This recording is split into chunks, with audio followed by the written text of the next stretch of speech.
And now, ladies and gentlemen, please welcome Yumi Hogan and your next governor of the state of Maryland, Larry Hogan.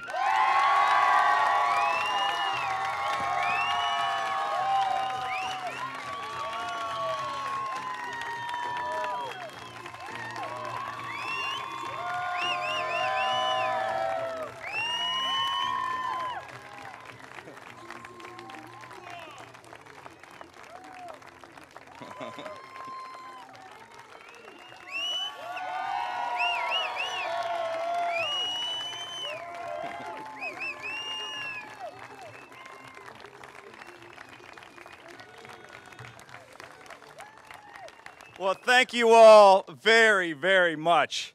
I am truly humbled by the results tonight, and I am honored to accept your nomination to become our next governor.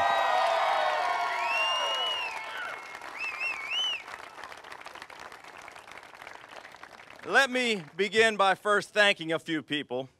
My running mate, Secretary Boyd Rutherford, who's going to make an outstanding lieutenant governor.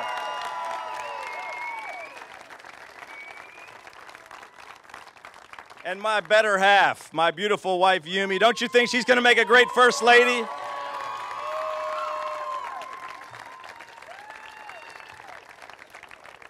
All of my family who are here tonight, they've just done such a great job. And our campaign team, our campaign staff that works so hard, give them a big round of applause tonight.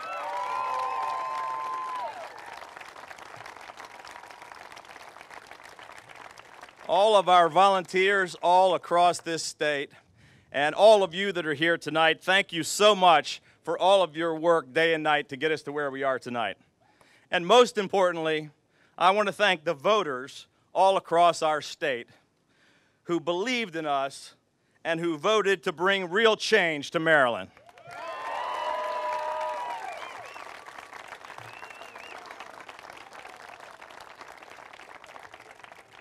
I received a gracious phone call from County Executive David Craig. I want to thank him for his 43 years of public service. A big round of applause for David Craig.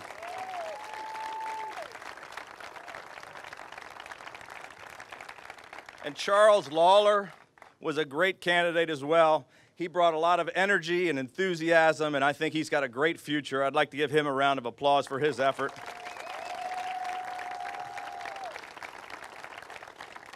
And State Delegate Ron George, who served 8 years and did a great job in the legislature. We want to thank him as well. I want to thank each of them for their service, and I want to welcome them and their supporters to join us in this effort.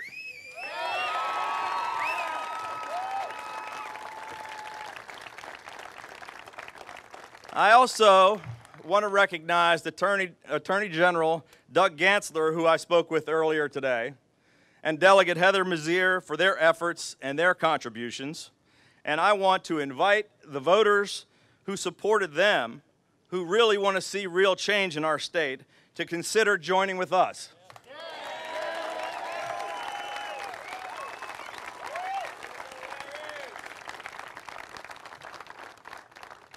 Because as John F. Kennedy once said, sometimes party loyalty demands too much.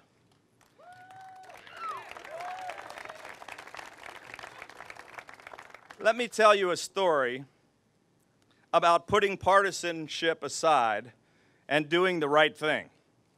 40 years ago, a Maryland congressman, a Republican, sat on the House Judiciary Committee during Watergate when the entire nation was watching.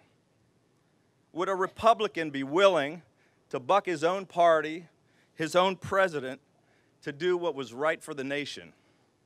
It wasn't easy, but he became the first Republican to come out for the impeachment of President Nixon.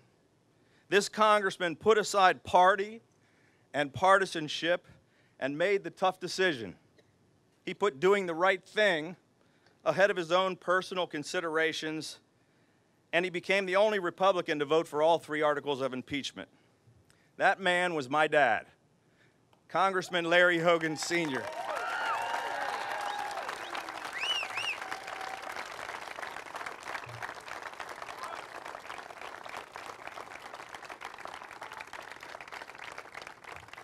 He taught me more in one day about integrity than most men learn in a lifetime.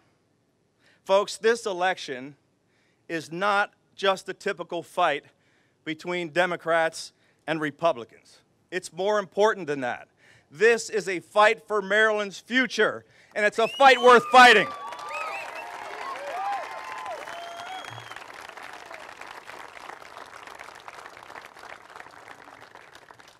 Sadly, Lieutenant Governor Brown and Governor O'Malley have a failed record of lost businesses, lost jobs, wasteful spending, record tax increases, and broken promises.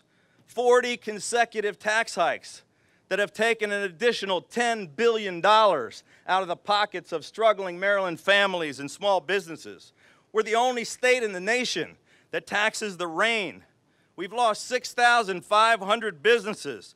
Unemployment is up 76%. We're number 2 in the nation in foreclosures and dead last in manufacturing. We've had the largest mass exodus of taxpayers voting with their feet and heading for the exits, fleeing our state, of any state in the Mid-Atlantic region, and one of the worst in the nation. According to a recent Gallup poll, 47% of all Marylanders would leave the state if they could. The federal government now ranks our state's economy 49th out of 50 states. That's simply unacceptable. The people of Maryland deserve better.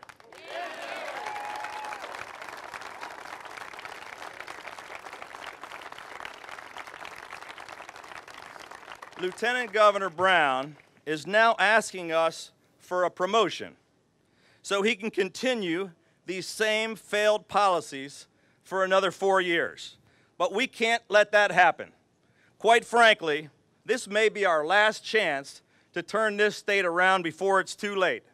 And the people of Maryland simply cannot afford another 4 years of O'Malley-Brown tax and spend politics as usual.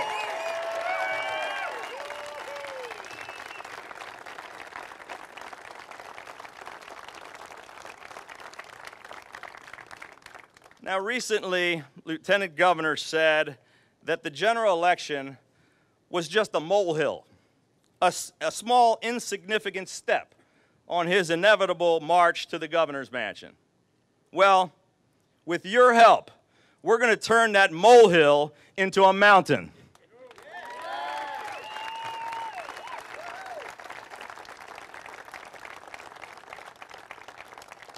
The arrogant monopoly in Annapolis is expecting a coronation.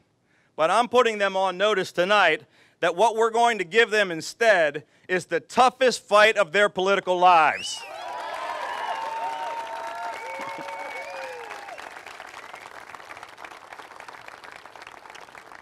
The people of Maryland deserve a real, clear choice for a change, and that's exactly what we're going to give them.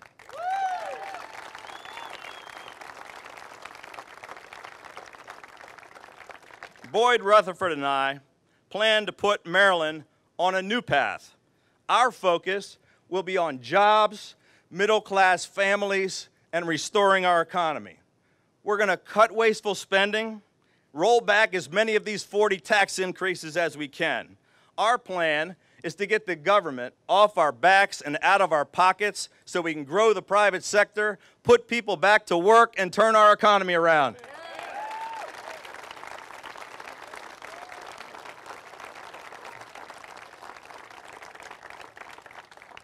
And on day one, Boyd and I are going to roll up our sleeves and get to work on cleaning up the mess in Annapolis and restoring integrity to our state capitol.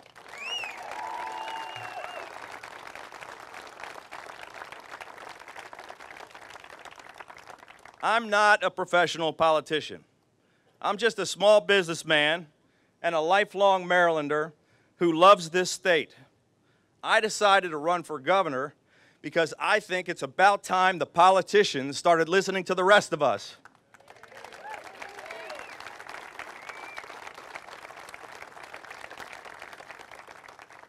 Folks, we have quite a fight ahead of us, but I believe that this state, its people, and our future are worth fighting for. Our opponent may have all the powers of incumbency and all the millions of dollars in special interest money, but I believe that a majority of Marylanders, regardless of their party affiliation, want to see new leadership in Annapolis, and Boyd and I are going to give it to them.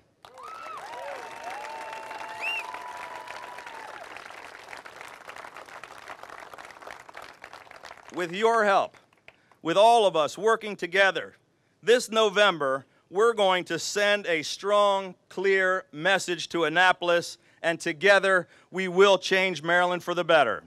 The politicians who've been responsible for this mess in our state for the past 8 years say they deserve another 4 years because they've been moving Maryland forward. Well, if that's moving Maryland forward, then I say, this November, the people of this great state are just going to have to take Maryland back. Thank you. Thank you.